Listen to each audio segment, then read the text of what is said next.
Hello વિદ્યાર્થી મિત્રો, કેમ છો? બધા મજામાં? તો આજના લેક્ચરની અંદર આપણે વાત કરવાના છીએ ધોરણ 11 ની એકમ કસોટી 3 જે ટૂંક સમયમાં આવી રહી છે એના માટેના આઈએમપી ક્વેશ્ચન હું તમારા માટે લઈને આવી છું. ધોરણ 11 જીવ વિજ્ઞાનનું પેપર છે અને ટોટલ ગુણ છે 25, સમય છે 1 કલાકનો. બરાબર. હવે વિભાગ એ ની અંદર વાત કરીએ તો દરેક ક્વેશ્ચનનો એક એક ગુણ થશે. બરાબર, મતલબ એક એક માર્ક્સના સવાલો છે. એમાંનો પહેલો સવાલ છે રૂપનકલ એટલે શું? આ રૂપનકલ ક્યાં ભણ્યા છીએ આપણે? તો કે દેડકાની અંદર. દેડકો છે એ પોતે પોતાના શરીરનો કલર બદલી શકે છે. બીજો સવાલ સ્થાન અને કાર્ય જણાવો. રસાંકુરો. રસાંકુરો ક્યાં ભણ્યા હતા? તો કે દેડકાના પાચન તંત્રની અંદર. દેડકાના પાચન તંત્રની અંદર શું છે? તો કે આંતરડું છે. આંતરડાની અંદર નાના નાના આંગળી જેવા પ્રવર્ધો હતા અને એ પ્રવર્ધોને આપણે રસાંકુરો કહેતા હતા, જે પાચિત ખોરાકનું શોષણ કરતા હતા. હવે દેડકામાં સૂક્ષ્મ શુક્રવાહિકાઓ શામાં ખુલે છે? તો કે મૂત્રપિંડ નલિકા દ્વારા મૂત્રપિંડમાં ખુલે છે. દેડકા માટે સંગત વિકલ્પ કયો છે? તો કે અંતઃફલનની પ્રક્રિયા કરે છે, સ્વફલનની પ્રક્રિયા કરે છે અને રૂપાંતરણ મતલબ ડિંભીય દ્વારા રૂપાંતર થાય છે. દેડકામાં શિરા કોટર હૃદયના કયા ભાગમાં ખુલે છે? જમણા કર્ણકની અંદર. દેડકામાં ઉત્સર્ગ પદાર્થ મૂત્ર અને શુક્રકોષને શરીરની બહાર ત્યાગ કરતી રચનાને આપણે અવસારણી તરીકે ઓળખીએ છીએ. દેડકામાં કેટલી મસ્તિષ્ક ચેતાઓ આવેલી હોય છે? જો 10 જોડ આવશે, 10 આવશે નહીં. એના પછી છે આદિકોષ કેન્દ્રીય કોષમાં આરક્ષિત દ્રવ્યો ખાલી જગ્યા સ્વરૂપે સંચય પામે છે. મેસોઝોમ, પોલિઝોમ્સ, તલસ્થકાય રચના કે સૂક્ષ્મકાય રચના. એના પછી નવમો સવાલ પૂર્ણ નામ આપો. PPLO એટલે કે પ્લુરો ન્યુમોનિયા લાઇક ઓર્ગેનિઝમ. સૌથી નાનો અને સૌથી મોટો કોષ નું નામ જણાવો. સૌથી નાનો કોષ આ કયો આવશે? તો કે માઇકોપ્લાઝમા. જ્યારે સૌથી મોટો કોષ એટલે કે શાહમૃગનું ઈંડું. 11મો સવાલ યોગ્ય જોડકા જોડો. ફ્લેમિંગ. ફ્લેમિંગે શું કર્યું હતું? તો કે ક્રોમેટિન નામ આપ્યું હતું. રોબર્ટ બ્રાઉન કોષ કેન્દ્ર. રુડોલ્ફ વિર્સો શું કર્યું હતું? રુડોલ્ફ વિર્સોએ તો કે કોષવાદનું અંતિમ સ્વરૂપ આવ્યું હતું અને સિંગલ અને નિકોલ્સને ફ્લુઇડ મોઝેઇક મોડેલ એટલે કે જવાબ આવે છે સી. બરાબર. તે લિપિડ સંશ્લેષણ માટેનું સ્થાન છે. આ છે ચેપ્ટર નંબર 8 નો સવાલ. કઈ? તો કે લીસી અંતઃકોષરસ ઝાડ આવશે. બરાબર. કણિકામયમાં તો આવે છે પ્રોટીન. હવે કઈ અંગિકા એક જ પટલથી ઘેરાયેલી હોય છે? હરિતકણ નહીં, કોષકેન્દ્ર નહીં, કણાભસૂત્ર નહીં, તો આવશે લાઇસોસોમ્સ. શબ્દ ભેદ આપો. પીલી અને ફિમ્બ્રી. બરાબર. 15મો સવાલ સુકોષ કેન્દ્રીય રિબોઝોમમાં કેવા પ્રકારના પેટા એકમો હોય છે? 60S અને 40S સુકોષ કેન્દ્રીય કીધું છે. આદિકોષ કેન્દ્રીય કીધું હતો 50 અને 30 આવત. વ્યાખ્યા આપો. પોલીરિબોઝોમ. ઘણા બધા રિબોઝોમ્સ છે એ ભેગા મળી અને પોલીરિબોઝોમ્સ બનાવે છે. એના પછી છે સમિતાયા કણ કયા દ્રવ્યનો સંચય કરે છે? હવે તમને આવડતું હશે.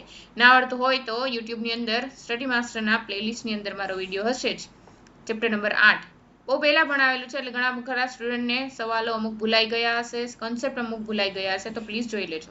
એના પછી છે ગ્લિસરોલનું બંધારણીય સૂત્ર કેવું છે? તો આપણે ભણ્યા હતા CH2OH. બરાબર. ટ્રાયહાઇડ્રોક્સી પ્રોપેન. આ છે ગ્લિસરોઇડનું બંધારણીય સૂત્ર. એના પછી છે પ્રાણીઓમાં મુખ્ય પ્રભાવી પ્રોટીન કયું છે? તો કે ગ્લાયકોજન. અને એની સાથે સાથે આપણે જીવાવરણમાં મુખ્ય પ્રભાવી પ્રોટીન પણ ભણ્યા છીએ.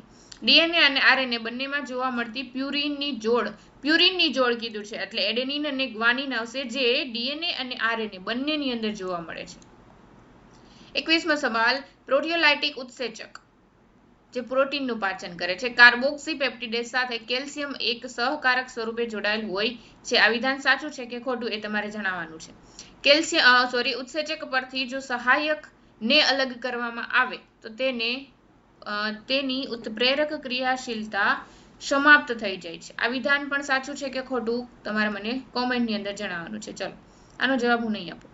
રિબોઝાઇમ્સ, કારણ કે આ બેટા અમે ભણાવી દીધું છે. રિબોઝાઇમ્સ એટલે શું? રિબોઝાઇમ એટલે કે એન્ઝાઇમની અંદર બીજો સવાલ મેં કીધું હતું. એન્ઝાઇમનું જ્યારે મેં ચેપ્ટર ભણાવ્યું ને ત્યારે કીધું હતું, બીજી જ લાઈનમાં હતું કે રિબોઝાઇમ કોને કહેવાય? કે એવા એન્ઝાઇમ, એવા ઉત્સેચકો કે જે ન્યુક્લિક એસિડના બનેલા છે, જેને આપણે રિબોઝાઇમ્સ કહેતા હતા. 23મો સવાલ નીચે પૈકી કયું કાર્બનિક સંયોજન લેસિથિનનું મુખ્ય ઘટક છે? તો કે ફોસ્ફોલિપિડ.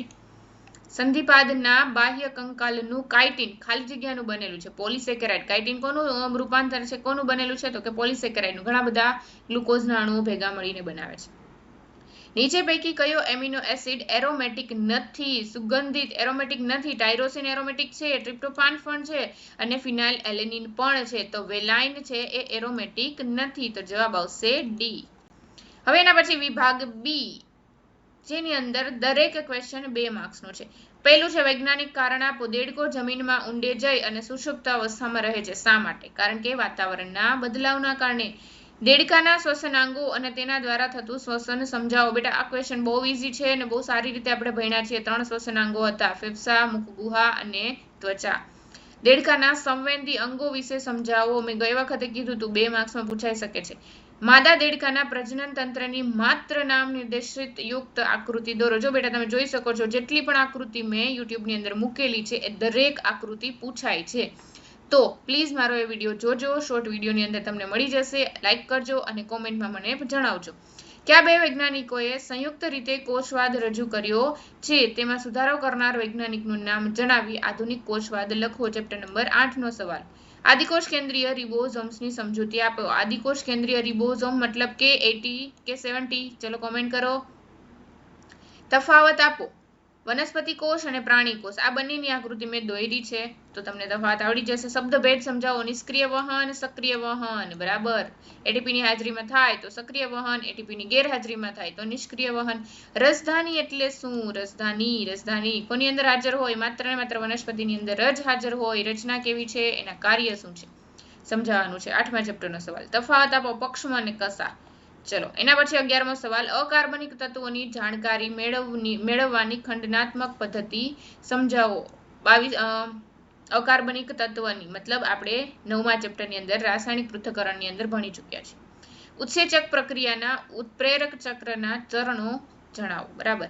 13મો સવાલ. શબ્દભેદ સમજાય. બંધારણીય સૂત્ર આપો. ન્યુક્લિયોસાઇડ અને ન્યુક્લિયોટાઇડ. ન્યુક્લિયોસાઇડ કોને કહેવાય? ન્યુક્લિયોટાઇડ કોને કહેવાય? મેં સમજાવી દીધું છે. પ્લીઝ મારો લેક્ચર જોઈ લેજો.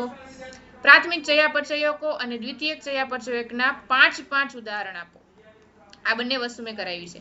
પ્રોટીનના કાર્ય સમજાવો. એના પછી છે વિભાગ સી જે દરેકના 3 માર્ક્સ છે. દેડકાનું પાચન તંત્ર વર્ણવો. આકૃતિ જરૂરી નથી પરંતુ પાચન તંત્ર આપણે બહુ સારી રીતે ભણ્યા છે.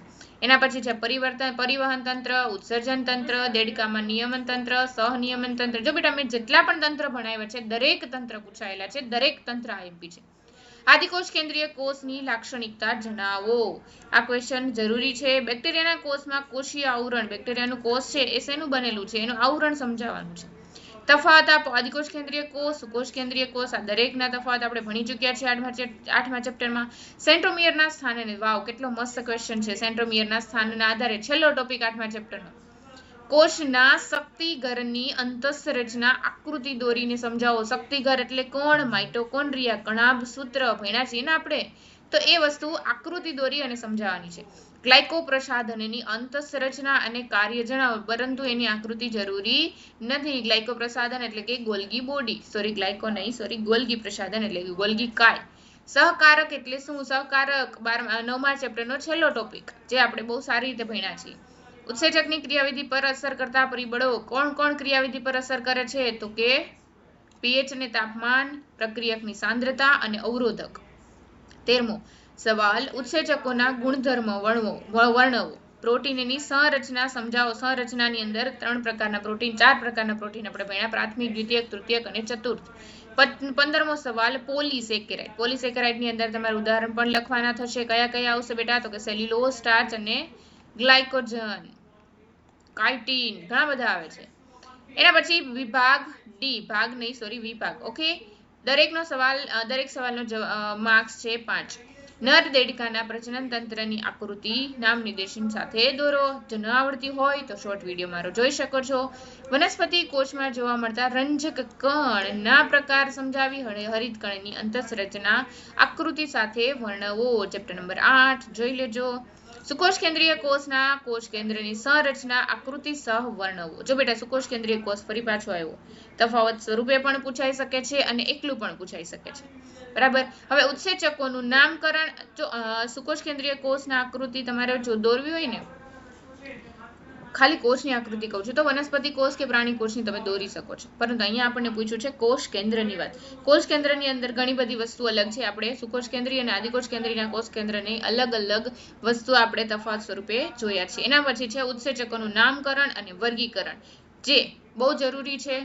પાંચમો સવાલ અને છેલ્લો સવાલ, વિવિધ પ્રકારના લિપિડ બંધારણીય સૂત્રના રેખાંકન સાથે સમજાવો. લિપિડ સમજાવવાનું છે, જે આપણે 9મા ચેપ્ટરની અંદર ભણ્યા છીએ. તો આ હતા તમારા ધોરણ 11 ના એકમ કસોટી 3 માટેના આઈએમપી. આશા રાખું છું કે તમને યુઝફુલ થાય. મારી વિશ એવી છે કે તમે લોકો દરેક સ્ટુડન્ટ આજના આ લેક્ચરને લાઈક કરો, તમારા ફ્રેન્ડ મિત્ર સાથે શેર કરો અને પ્લીઝ મને કોમેન્ટ કરીને જણાવજો કે અમને યુઝફુલ થાય છે. અને જો બેટા ઇનકેસ કાંઈ સમજાય ન સમજાય કે કાંઈ પ્રોબ્લેમ આવે તો અહીંયા નંબર આપેલા છે સ્ટડી માસ્ટરના, ત્યાંથી તમે અમારો કોન્ટેક્ટ કરી શકો છો. જેટલા સ્ટુડન્ટ નવા છે એ પ્લીઝ સ્ટડી માસ્ટરને સબસ્ક્રાઇબ પણ કરજો.